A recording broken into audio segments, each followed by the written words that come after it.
Bismillahirrahmanirrahim. Assalamualaikum warahmatullahi wabarakatuh. Sahabat taat yang dimuliakan oleh Allah, ketika Rasulullah Sallallahu Alaihi Wasallam berisra dan mi'raj, tercium aroma sangat harum. Penasaran, Nabi bertanya kepada malaikat Jibril, "Harum apakah itu, wahai Jibril?" Malaikat Jibril menjawab, "Itu adalah wangi dari kuburan seorang perempuan salih bernama Siti Masyiatah dan anak-anaknya." Kisah perempuan yang memegang teguh kebenaran dan keimanan kepada Allah Subhanahu wa Ta'ala ini diriwayatkan dalam hadis Ibnu Abbas. Siapa Siti Masyiatah, perempuan solehah yang dimaksud malaikat Jibril? Ia hidup di zaman Fir'aun, si raja kejam yang menganggap dirinya sebagai Tuhan.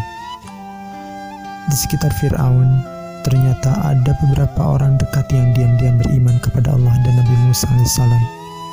Mereka mengikuti tuntunan kitab Taurat. Orang-orang terdekat itu adalah Siti Aisyah, yaitu istri dari Fir'aun, dan Siti Masyiatah yang mengurus anak-anak Fir'aun. Seorang lagi bernama Hazakil.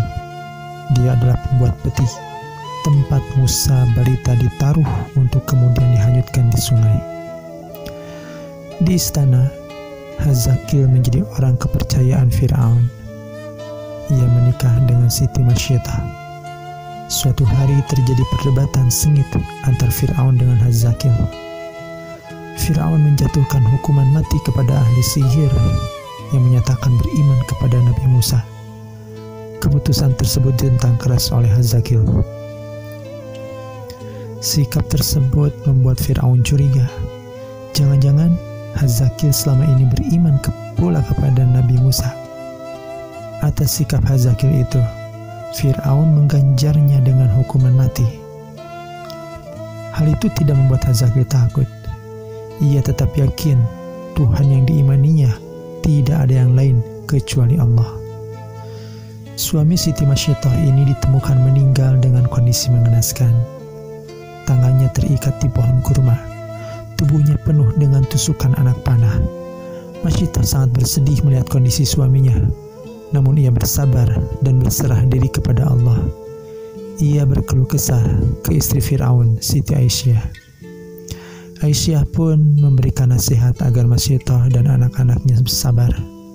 Namun, ia bisa membaca isyarat dari Siti Masyiatah yang beriman kepada Allah. Di akhir nasihatnya, Aisyah mengatakan bahwa selama ini dia juga beriman kepada Allah, tapi menyembunyikan di hadapan suaminya. Sepeninggal suaminya, seperti biasa Masyiatah menjalankan tugasnya sebagai perias putri Fir'aun. Ada kisah sepele tapi berdampak besar. Gara-gara sisir yang terjatuh, akhirnya terungkap jati diri Masyiatah. Saat itu sedang menyisir rambut anak Fir'aun. Tiba-tiba sisir dalam genggamannya terjatuh. Ketika mengambil sisir tersebut, bibirnya refleks mengucapkan Bismillah. Ucapan itu membuat anak Fir'aun terkejut. "Apakah ucapan yang kau maksud adalah bapakku?" tanya anak Fir'aun. Siti Masyiatah dengan jujur mengatakan bahwa maksud kata itu ialah Tuhan yang sesungguhnya, bukan ditujukan untuk Fir'aun, yaitu Robku juga Rob ayahmu, yaitu Allah, karena tiada Tuhan selain Allah. Katanya jawaban itu membuat anak Fir'aun tersinggung. Berarti ada Tuhan lain kecuali bapaknya. Anak Fir'aun itu mengancam melaporkan keyakinan Masyiatah tersebut kepada bapaknya. Masyiatah tidak gentar, karena ia yakin Allah adalah Tuhan yang sebenarnya, bukan Fir'aun. Laporan anaknya membuat Fir'aun murka. Ia tidak menyangka pengasuh anaknya adalah pengikut Nabi Musa. Masyiatah dipanggil lalu ditanya oleh Fir'aun, "Apakah benar apa yang disampaikan anakku?" siapakah Tuhan yang engkau sembah selama ini? Masyidah tidak mengelak tuduhan itu. Dengan tegas dia mengatakan, betul Raja yang lalim, bahwa tiada Tuhan selain Allah yang sesungguhnya menguasai alam dan isinya. Jawaban itu membuat Fir'aun semakin marah. Dia memerintahkan kepada pengawal menyiapkan minyak mendidih di dalam tembaga besar, wadah panas itu untuk menggodok Masyidah beserta anak-anaknya. Pemandangan itu disaksikan masyarakat luas. Sebelum dimasukkan ke minyak panas, Masyidah diberi kesempatan sekali lagi untuk memilih. Dia dan 2 anaknya selamat jika mengakui Fir'aun sebagai Tuhan. Sebaliknya, nyawanya terancam jika tidak mau mengakui ketuhanan Fir'aun. Siti Masyidah tidak gentar terhadap ancaman Fir'aun. Ia tetap yakin Tuhan yang sesungguhnya hanyalah Allah, bukan Fir'aun, raja yang zalim. Pendirian Masyidah semakin mempermalukan Fir'aun. Raja kejam itu merintahkan pengawalnya untuk segera melemparkan Masyidah bersama anak-anaknya ke dalam minyak mendidih. Kisah ini disampaikan malaikat Jibril kepada Nabi Muhammad SAW bahwa Fir'aun memerintahkan melemparkan anak Masyidah satu persatu di hadapan ibunya, hingga yang terakhir bayi yang sedang menyusu dalam pelukan Masyidah. Ibu mana yang tega menyaksikan satu persatu anaknya tergerus minyak panas?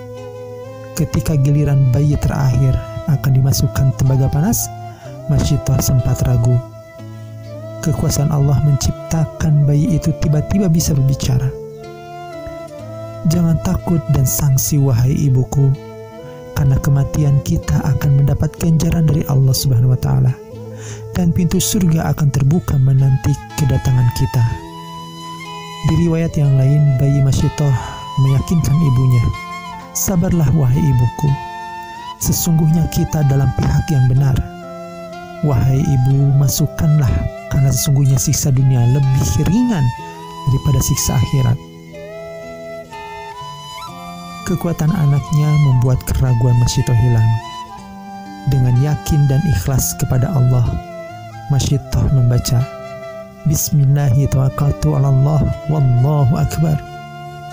Siti Masyidah dan bayinya terjun ke minyak mendidih. Ajaib, begitu minyak panas menggerus ke raga orang-orang istiqomah itu tercium wangi yang sangat harum dari dalam kuali. Allah telah membuktikan kepada hamba-hambanya yang istiqomah. Ketika Masyidah dan anak-anaknya dilemparkan satu persatu ke periuk, Allah terlebih dahulu mencabut nyawa mereka sehingga mereka tidak merasakan panasnya minyak mendidih. Tulang belulang Masyidah bersama anak-anaknya dikubur di suatu tempat hingga mengeluarkan wangi yang sangat harum. Aroma itu tercium oleh Rasulullah SAW ketika melaksanakan perjalanan Isra dan Mi'raj.